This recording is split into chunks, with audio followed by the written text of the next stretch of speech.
Welcome ladies and gentlemen to a Fuego Gaming video, the first one in a long time. We're back, we're actually back, and hopefully a bit more consistent this time. Anyway, we're going to be talking about F1 22 and what I want to see from the game. A lot of you may not know that I'm very into F1. I'm a big fan of the sport, been a big fan of the sport and motorsport in general for a long time. And when it comes to gaming, I've always been into the Gran Turismo games. I haven't always been into the F1 games, but I've been getting into them a lot more now. And now that F1 22 is about to be out for everyone, I know if you got the Champions Edition, you're probably going to get your game tomorrow or something.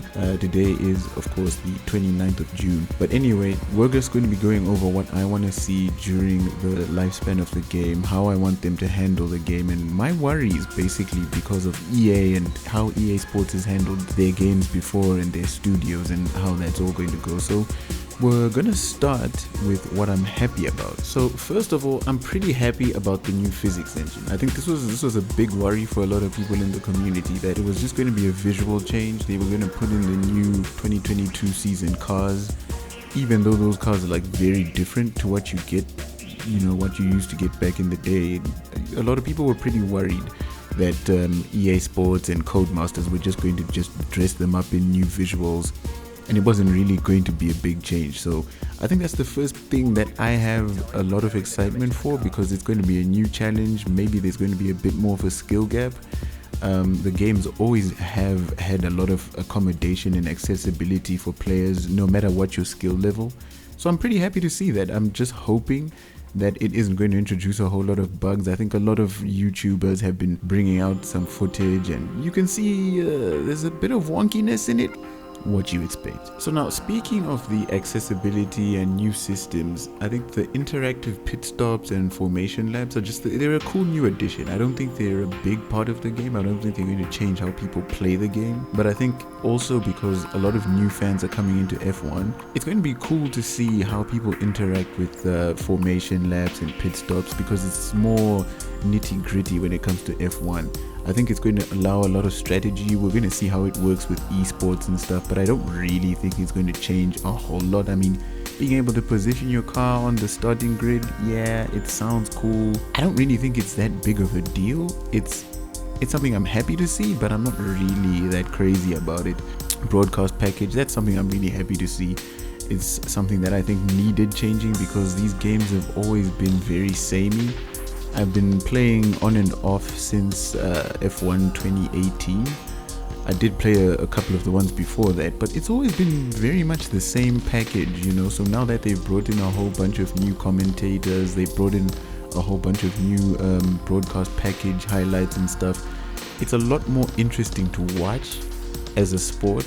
And because F1 esports is a big thing, I think it's really going to help how people handle league racing, F1 esports itself, and just setting up lobbies and having other people watch is going to be a lot more interesting now, because it's a lot closer to what you'll watch in real life. So I'm excited about that too. Now, this next one is a really big one, and this is one that I've been waiting for ages. I've been getting into PC gaming a lot more, and I think when it comes to playing the F1 games, for me, PC might be the best place to play. For your information anyway, I play on PS4 or PC, and PS4, I mean the base PS4, the worst one. So I'm really excited to see that there's going to be crossplay coming into F1. It's going to be easier to play with my mates who are on PS4, my mates who are on Xbox, and anyone who I run into in lobbies on PC. My biggest worry though is that I've been seeing since the full game has come out that crossplay hasn't even been activated yet, and apparently, and I'll talk about this later in the video, the PC port may not be in that great of a condition right now. It's not in that great of a state. So that's something that has me worried. But I'm really happy to see that now there's not going to be any splitting of the player base. And you don't want splitting of the player base with something like F1, because it's such a universal thing. And credit to EA, they've also apparently done the same thing with FIFA 23 or FIFA 22 or whatever they're going to call it when they finally change. And yeah, I'm really happy and excited to see that, but let's just hope the game actually works, because we know how EA's servers get sometimes. Now, that's just the stuff that we know about. And one of the biggest things that I'm happy about is EA's financial backing. They've got money. They've got money, and F1 is a sport that's growing. So I think they're actually going to invest a lot into making sure that their F1 package is really good and it attracts your casual gamers. And like it or not, casual gamers do bring money into gaming, and hopefully they invest a lot into Codemasters, growing the team and making sure that they get bigger, because Codemasters, they definitely deserve it. They deserve the backing of a big publisher who give them what they want to do, because we've seen what Codies can do. They can do seriously cool stuff. So the hope is that EA actually invests and they don't just try to plow money back into Andrew Wilson's bank account. But let's just wait and see. That's more of a I'm hopeful, but I'm a bit mild on it. But now let's get into the things that I'm worried about because of EA and Codemasters coming together in general. First of all, my first big worry is multiplayer. Now, if you've played F1 2021 or F1 2020, you'll know that these games they're fun to play online, you know. I think the basic concept behind playing an F1 race online with your mates over 5 laps or in custom lobbies, it's a great idea, but unfortunately the execution from Codies hasn't always been the best. It's very buggy. There are a lot of glitches that haven't been fixed over the course of a number of years, and I haven't really seen anyone discuss the bugs online in multiplayer. The game is still fresh out, so there's that. We have to give them the benefit of the doubt, but I think the main thing I'm worried about is how are the servers going to be, how easily are we going to be able to find races, and the stability. I mean, you know, having a safety car in an online lobby is just a nightmare. It always causes issues. There are always issues with overtaking, and then it says you've overtaken under safety car when you actually haven't, you know. And there's things like that you just hope that Codies are going to sort out finally. You just hope maybe that EA are going to put in the time and the resources into quality assurance to make sure that this game actually works properly online. And the thing is, no one's really mentioning it, no one's really speaking about it on YouTube, and it's something I'm worried about. But let's just hope that with time a lot of these issues, if they are in the game, are going to be solved and sorted out before everyone starts jumping onto the game on the 1st of July. So that's the first issue. Now the second one, F1 Life. I don't really know how to discuss this one because it seems cool, and because F1 is becoming more of a lifestyle sport and people are getting more interested in the drivers and who they are off the track and all sorts of stuff, I think F1 Life is cool. But because of EA's reputation in how they treat modes wear, cosmetics, and you know, all sorts of other window dressing elements, they become like the focus for EA because they make more money over time, because obviously EA loves a live service. I mean, they made multiple millions from Ultimate Team, and they've tried to recreate it over their entire catalog. It just hasn't worked. But now what's going on with F1 Life, I think could be something to attract a lot of people, bringing in new car models, bringing in cool little trinkets from F1 drivers' lives and what they do off the track and all sorts of little events. I think these could really help in making the game a lot more like the 2K series, and apparently a lot of people are interested in that sort of thing, and I think that's fine. But the problem is when EA starts taking the focus away from the core gameplay. When the gameplay stops mattering, the multiplayer modes that don't involve F1 Life stop mattering, when they stop really caring about what's going on in the core modes in the game, and then F1 Life, will it add to the gaming experience? Will it give the long-time fans of F1 games what they wanted, which is the ability to play with supercars, the ability to perform in different modes and different styles of racing within that game? But do we want that if it takes away from the focus of the core game? And that's something I'm really worried about. But let's see what happens. You never know, they could surprise us. So now, I don't want to be a negative Nancy. Obviously, I do worry about EA being involved in a Codemasters game, and I do worry because I'm a big FIFA player and I've seen how EA handles their sporting titles. It's never been the greatest. They've never concentrated on like a lot of really core gameplay modes that the fans love. So it's something I'm worried about, but I'm holding an open mind. I'm keeping an open mind. I'm going to be buying the game and trying it out on PlayStation first, because the PC port has apparently had a lot of issues in the early days. That's something I'm worried about. With EA, sometimes it takes them a long time to fix issues, and Codemasters aren't exactly the best at it either. So I'm very worried that maybe the PC port is going to suffer with this transition, but let's just hope I'm wrong about that. Now, what I'm hoping is added to the game over time. I mean, as far as the crossplay goes, you know, I really want the crossplay to work, and I want it to work well. So hopefully they manage to add something in there to make sure that the PC port is stable and it operates just fine in crossplay situations. Secondly, what I want them to address is cheaters on PC. Time trials, it's kind of ridiculous, you know. There's just implement easy anti-cheat. So many games, so many really competitive games implement easy anti-cheat, and I think maybe Codemasters should look into doing this. I hope they do it, but you never really know with these guys. Maybe there's some sort of licensing that goes into it, and EA coming in to sponsor and give them the money that they need, the resources that they need to make the best game possible might make that work. But there really shouldn't be cheaters in an F1 game. There really shouldn't be on PC, and because PC is going to have crossplay with PlayStation and Xbox platforms, you really don't want them to dirty that pool of pure play that goes on different platforms. So let's just hope they sort that out. When it comes to F1 22 as a spectator sport, I really think, and a lot of other YouTubers have mentioned this before, but I really think that there should be some sort of a push to require more immersion, cockpit cams, stricter track limits, you know, and people not gaming the system. It's very easy for guys to do that, and I know that it makes them faster, but I think for the benefit of F1 esports as a spectator sport, I think that we need to have drivers who will use cockpit cams.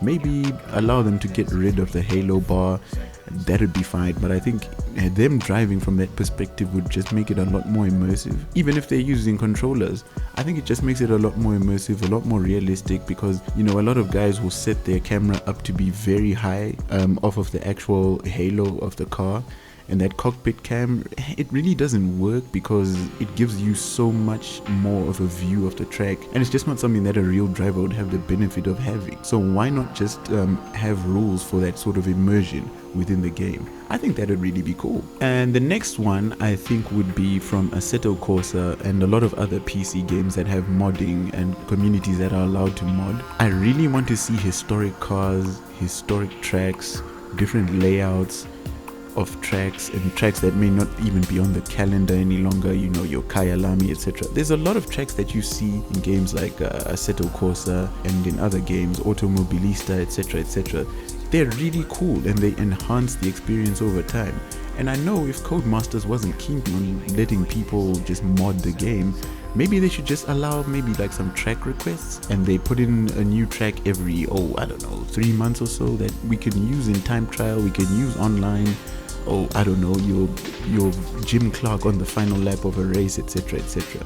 How difficult would this be to implement? Who really knows, because it's a different physics model, you're using different cars, different tracks, so maybe it's a bit too difficult to implement, but I think it'd be really cool if they allowed us to have historic scenarios, historic races, historic cars, and maybe you could work towards unlocking these cars for use in your online lobbies or something. It really could be something that's cool. So let's see if they actually implement something like that. I haven't heard any of that mentioned. If you've heard something about that, let me know in the comments. But yeah, that's something I also would like to see. The final thing I would kind of like to see in F1 is an online career or my team mode, which takes into account like the actual driver market. So, you know, the silly season when that's going on, that news should be able to affect my team. It should be able to affect the value of drivers, you know.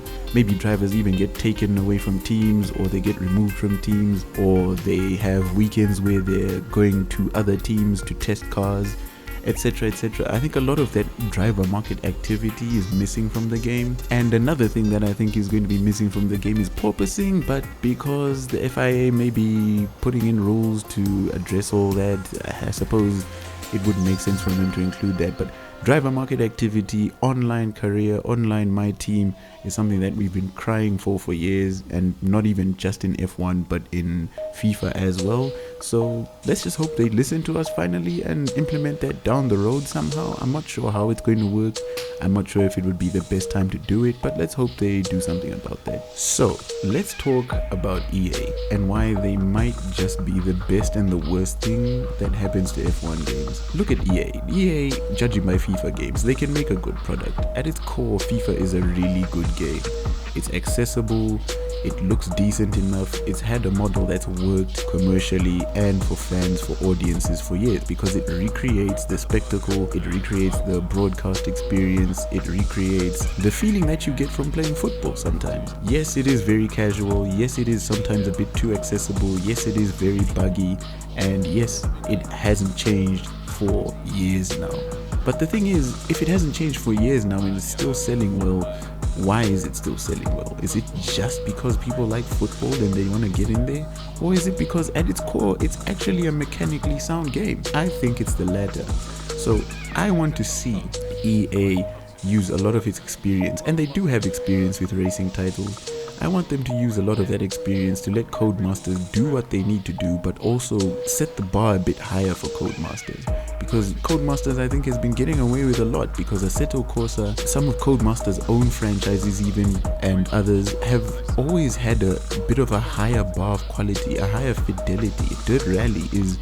It's such a faithful recreation of the rally experience, and sometimes with F1 it sort of feels a little too arcadey. I don't think F1 can get away with being, bumper cars and being unrealistic as it sometimes is when you're in online lobbies.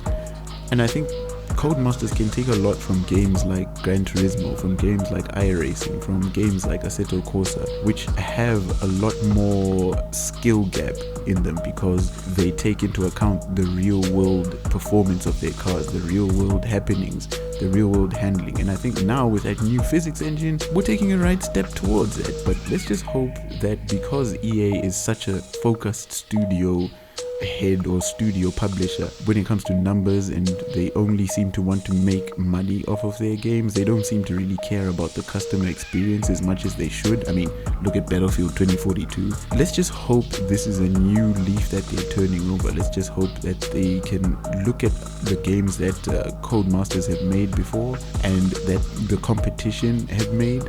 Let's just hope that they can look at that and take inspiration from that and make sure that they have an actual good game that we can all get into. Because at the end of the day, what you don't want is to alienate your player base. And a lot of EA's player base, when it comes to F1 22, is going to be people who are hardcore. They want to experience proper F1 racing. They want to experience how that would feel and the demanding nature of that. They don't want to have that watered down simply because F1 is becoming more popular the world over. You want to experience what it would be like to be on a last lap shootout with Carlos Sainz and you're right ahead and you need to stay ahead but your tires are heating up, etc. So let's just hope that EA doesn't water down the experience. Let's hope that they don't bring in the Frostbite engine and muddy this up, because that engine is just not great for sport games. Let's hope that they can push towards maybe Unreal 5 usage going forward. Let's just hope with the acquisition of Codemasters, things happen a lot quicker. Changes are made, updates are made, community is kept abreast of everything that's going on. Let's hope that EA finally turns a new leaf, because with Battlefield 2042, we've seen they're trying to make a bit of an effort now. Let's hope that those experiences and those lessons that they've learned from FIFA, from Battlefield, and from other games finally find their way into F1. I'm hopeful. I'm obviously going to buy the game. I'm going to create content around the game. I'm going to enjoy the game. But I just hope that this is the start of something good for both Codemasters and for EA, because I like them both. I may not like a lot of what EA's executives do, I may not like what a lot of the AAA video game industry stands for, but I hope that something finally positive happens and that we have something to look forward to. Anyway, that's my take on F1 22 and my hopes for the game, my worries, my wish list, what I want to see going forward now that the game is finally out. Hopefully I'm going to see you guys in open lobbies. Maybe we'll come across each other online, PC, PS4. Let's see what happens with the crossplay. I'm really crossing fingers that that doesn't become a disaster. It really could become one. There could be a lot of cheaters ready to play with people on PS4 and PS5 and Xbox, so hopefully they do something about that and make sure that the game is difficult to crack open. But that aside, thanks for watching, thanks for sticking with me through this one. Hopefully I'll be able to upload a little more consistently. There's a lot of content that I've got planned for this channel, for F1 22, FIFA, and every other game that I decide to play. It's going to be random, it's going to be weird, but hey, that's exactly what we're here for. So subscribe, comment, like the video, you know, all the YouTubery stuff, and I'll see you in the next one. Keep safe.